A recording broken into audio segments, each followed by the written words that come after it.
اعوذ باللہ من الشیطان الرجیم بسم اللہ الرحمن الرحیم الف لام را تلک آیات الکتاب وقرآن مبین ربما یود الذین کفروا لو کانوا مسلمین ذرہم یاکلوا ویتمتعوا ویلہہم الامل فسوف یعلمون وما اہلکنا من قریۃ الا ولہا کتاب معلوم ما تسبق من امت اجلها وما یستاخرون صدق اللہ مولانا العظیم۔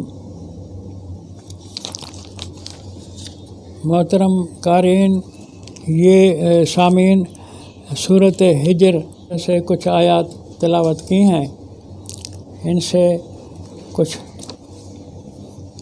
خاص بات مجھے آپ کی خدمت میں عرض کرنی ہے، وہ اپنی جگہ پر آئے گی۔ الف لام را یہ حروف مخففات ہیں۔ الف سے اگر اللہ، لام سے علیم، را سے رحیم لیں آپ کو اجازت ہے، لیکن اجازت کی معنی یہ ہے کہ اس کے پھر مفہوم کو اس صورت کے اندر فٹ کرنا ہوگا۔ اگر جو بھی آپ اس کا مصداق موضوعات کے حوالے سے طے کریں گے تو وہ آپ ثابت بھی کر کے دکھائیں گے۔ میں یہاں الف لام را کا مفہوم آپ کو بتائے دیتا ہوں کہ یہ مخففات، الف معنی انا، انا معنی میں، لام معنی اللہ، را معنی ارا۔ میں اللہ دیکھ رہا ہوں، میں اللہ نظر کے ہوئے ہوں، میں اللہ چیک کر رہا ہوں۔ کیا؟ تلک آیات الکتاب و قرآن مبین، یہ آیتیں الکتاب کی ہیں، قرآن حکیم کی کو الکتاب، الف لام جب الکتاب پر آ گیا تو یہ معرفہ ہو گیا، معرف باللام۔ تو الکتاب بھی یہ آیتیں الکتاب کی ہیں، یہاں تفسیر کا ہے، جس کی معنی کہ الکتاب کا تفسیر آگے بتایا جا رہا ہے کہ الکتاب کیا ہے۔ وہ الکتاب ہے قرآن مبین، یعنی اللہ تعالیٰ ان آیات کے بارے میں آپ کو مطمئن کر رہا ہے، تسلی دے رہا ہے کہ یہ آیات قرآن سے آپ کو بتائی جا رہی ہیں جو مبین، وہ قرآن مبین ہے۔ مبین پر ہم پڑھتے وقت غور نہیں کرتے۔ مبین کی معنی ہے ہر مبہم مجمل چیز کو کھولنے والا، بیان کرنے والا۔ تو لوگ کہتے ہیں کہ قرآن اجمالی کتاب ہے اور قرآن جو ہے مبہم کتاب ہے، وہ غلط کہتے ہیں۔ مبین نے ان لوگوں کو جواب دے دیا کہ قرآن اجمالی بھی نہیں ہے، مبہم بھی نہیں ہے، یہ مبین ہے، ہر چیز کو کھولتا ہے۔ قرآن مبہم چیزوں کو صاف کر کے سمجھاتا ہے۔ بات کرنا چاہتا ہے قرآن کہ ربما یود الذین کفروا لو کانوا مسلمین۔ اے محمد، تجھے جب فتح ہوئی ہے تو اب تیری فتوحات کو دیکھ کر یہ خواہش کرتے ہیں، تمنائیں کرتے ہیں، کاش جو ہم بھی، یہ کافر کہتے ہیں لو کانوا مسلمین، کاش جو ہم بھی مسلمان ہوتے۔ ان کی باتوں کو اے نبی چھوڑ دے، تو یہ ایسے کرتے رہتے ہیں۔ ذرہم، چھوڑ دیں ان کی باتوں کو، یاکلوا یتمتعوا، کھائیں پئیں، ویلہہم الامل، اور بہکا دیں ان کو عمل، ان کی خواہشیں، ان کے اپنے ذہنی تصورات ان کو گمراہی میں لے جائیں، ان کو چھوڑ دیں۔ فسوف یعلمون، وقت آنے دے، وقت آئے گا یہ جان لیں گے کہ کیا ہوا تھا، کیا کرنا چاہیے تھا، ہم نے نہیں کیا، یہ پتہ آگے ان کو چلے گا، ملے گا۔ وما اہلکنا من قریۃ الا ولہا کتاب معلوم، تاریخ کھنگال کر دیکھو، جو بھی کوئی بستی ہم نے ہلاک کی، برباد کی، الا ولہا کتاب معلوم، اس کی ہلاکت کے لیے، اس کی بربادی کے لیے قانون تھا، اس قانون کے حوالے سے برباد ہوئے ہیں۔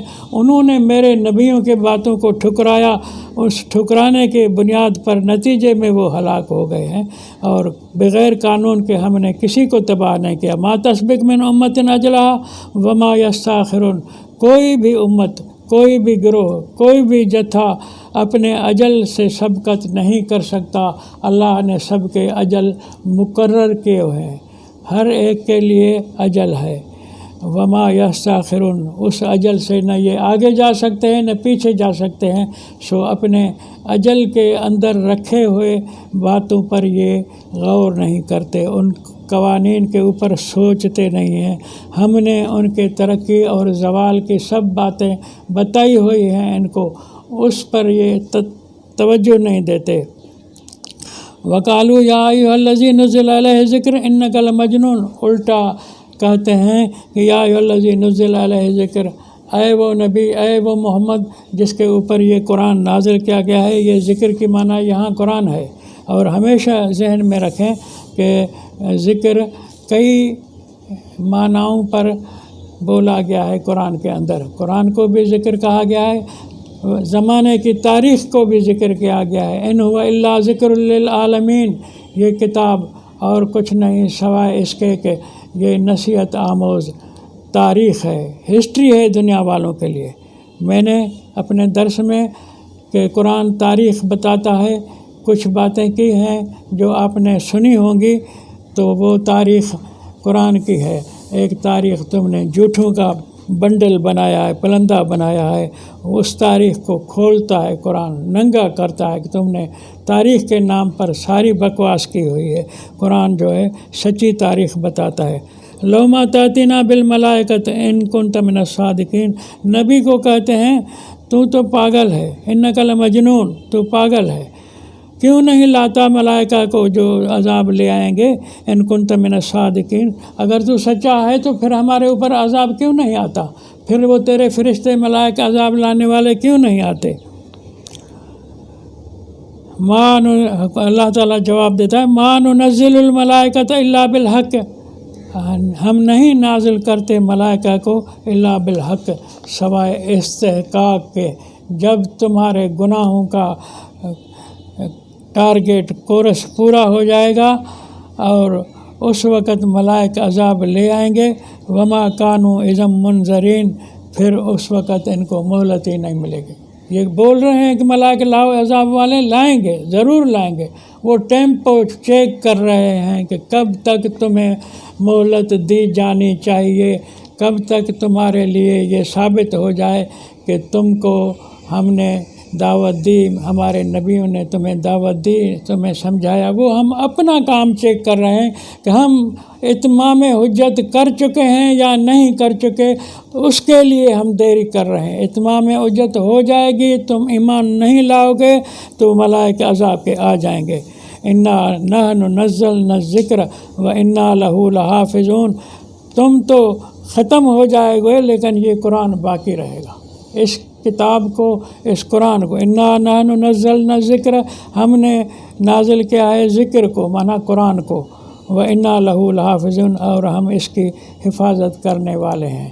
اب یار لوگوں نے ذکر کیا مانا ایسی بگاڑ دی ہے کہ وہ مسجدوں میں ہو ہا ہا ہا جھمرے مارتے ہیں، اور وہ کہتے ہیں کہ نماز کے بعد یہ ذکر کرتے ہیں، بس اللہ کا حق ادا ہو گیا۔ ذکر تو اللہ نے قرآن کو کہا ہے، قرآن بڑی تاریخ ہے، ہسٹری ہے، اس کو پڑھو، اس کو سمجھو، اس پر چلو۔ وَلَقَدْ أَرْسَلْنَا مِن قَبْلِكَ فِي شِيَعِ الْأَوَّلِينَ، ہم نے تجھ سے پہلے بھی کئی جتھوں کے اندر اپنے پیغامبر بھیجے ہیں۔ وَمَا يَأْتِيهِم مِّن رَّسُولٍ إِلَّا كَانُوا بِهِ يَسْتَهْزِئُونَ، ہم نے ایسا کوئی بھی رسول نہیں لایا جس کے اوپر انہوں نے ٹھٹھولیں نہ کی ہوں، جس کی مذاقیں نہ اڑائی ہوں۔ یہ ہمارے رسولوں کی مذاقیں اڑاتے ہیں، ٹھٹھولیں کرتے ہیں، مسخری کرتے ہیں۔ سو ان کے لیے بھی وقت آئے گا، كَذَلِكَ نَسْلُكُهُ فِي قُلُوبِ الْمُجْرِمِينَ، یہ مذاقوں کی جو طنزیہ فلمیں، ڈرامے ٹیبلو پیش کرتے ہیں، یہ ان کا بھی وقت آئے گا کہ ان کی پرکھ ہوگی۔ اب آپ نے ٹیلی ویژن پر، بلکہ حدیث کی کتابوں کی حدیث ہے ان کی، کہ موسیٰ علیہ السلام کے اوپر ایک آدمی موسیٰ کے زندگی میں مذاق کرتا تھا۔ اس نے موسیٰ جیسی شکل بنائی تھی، اپنے مذاق کے طور پر میک اپ کر کے موسیٰ بن گیا تھا، اور وہ لوگوں کو طنزاً وہ باتیں کہتا تھا جو موسیٰ کہتا تھا، ایک ٹھٹھول تھی موسیٰ کے خلاف۔ تو قرآن کہہ رہا ہے وَمَا يَأْتِيهِم مِّن رَّسُولٍ إِلَّا كَانُوا بِهِ يَسْتَهْزِئُونَ، لوگوں پر یہ مذاق کرتے ہیں۔ تو یہ حدیثیں بنائی ہیں کہ اس آدمی کو اللہ قیامت کے دن جنت میں ڈالے گا۔ قیامت کے دن جو اللہ کے نبی، اللہ کے رسول موسیٰ کے اوپر موسیٰ کی شکل بنا کر اس کی طرح کا بن کر مذاق کرتا تھا، اسے جنت میں اللہ ڈالے گا۔ تو موسیٰ پوچھے گا اللہ یہ کیا کر دیا تو نے؟ یہ تو میرا دشمن ہے، یہ میری مذاقیں اڑاتا تھا، تو نے اس کو جنت میں ڈال دیا۔ تو اللہ کہے گا موسیٰ میں کیا کروں، شکل تیری بنائی تھی اس نے، یہ تیری شکل میں آیا تھا لوگوں کو مذاق سنانے کے لیے، میں اس کو جنت میں ضرور لاؤں گا، اس کو دوزخ میں کیوں لے جاؤں تیری شکل والے۔ یہ ساری بکواس کی حدیثیں ہیں۔ قرآن کہتا ہے یہ نبی کے اوپر استہزاء کرنے والے، ٹھٹھول کرنے والے، مذاق اڑانے والے، میں اللہ ان کو اچھی طرح قیامت کے دن گھسیٹوں گا۔ ذالک جزاؤہم جہنم بما کفروا واتخذوا آیاتی ورسلی ہزوا۔ یہ سورۃ کہف 18 نمبر کی آیت نمبر 106 ہے۔ یہ جو مذاق اڑاتے ہیں واتخذوا آیاتی ورسلی ہزوا، جو میرے قرآن کی آیات، میرے علم وحی کی آیات اور میرے رسولوں کی مذاقیں اڑاتے تھے، ان کو جہنم کے اندر میں گھسیٹوں گا۔ ذالک جزاؤہم جہنم بما کفروا، یہ ان کا کفر تھا، میری آیات کا استہزاء مذاق، میرے رسولوں کا استہزاء مذاق، یہ کفر تھا ان کا، اور ان کے کفر کی سزا جہنم ہے۔ اب انہوں نے حدیث بنائی ہے کہ موسیٰ کا وہ مذاق اتارنے والا نقل اتار کے شکل میں جب قیامت میں جائے گا تو اللہ اس کو جنت میں بھیجے گا۔ کتنی بکواس کی یہ حدیث ہے۔ قرآن کہتا ہے کہ ذالک جزاؤہم جہنم بما کفروا واتخذوا آیاتی ورسلی ہزوا، میری آیات اور میرے رسولوں کے مذاق اڑانے والوں کے لیے جزا ہے وہ جہنم ہے۔ یہ کہتا ہے کہ وہ نبیوں کی نقل اتارنے کے اوپر، نبیوں کی شکل بنانے پر اللہ اس کو جنت میں ڈالے گا۔ کیسی تو حدیث ہے یہ آیت، اس حدیث کے پول کو کھول دیتی ہے کہ یہ حدیث انہوں نے دشمنان دین نے بنائی ہے، دشمنان رسول نے بنائی ہے، دشمنان آیات اللہ نے بنائی ہے۔ اس لیے وہ حدیث جھوٹی ہے جو کہتے ہیں کہ موسیٰ کی شکل میں آدمی مذاق اڑاتا تھا تو اللہ نے شکل کی وجہ سے اس کو جنت میں ڈالا۔ یہ خرافاتی حدیث ہے۔ یہ لوگ اس پر سبحان اللہ کہتے ہیں، لوگوں کے عقل پر رحم آتی ہے، افسوس ہوتا ہے۔ اس لیے کیا کریں کہ ان لوگوں نے قرآن کو نہیں پڑھا ہو۔ اگر یہ آیت پڑھی ہوئی ہوتی سورۃ کہف کی 106 نمبر تو ایسے نہ کہتے، لیکن یہ آیت کہتی ہے کہ جو رسول کی مذاق اڑاتا ہے اس کو جہنم میں ڈالا جائے۔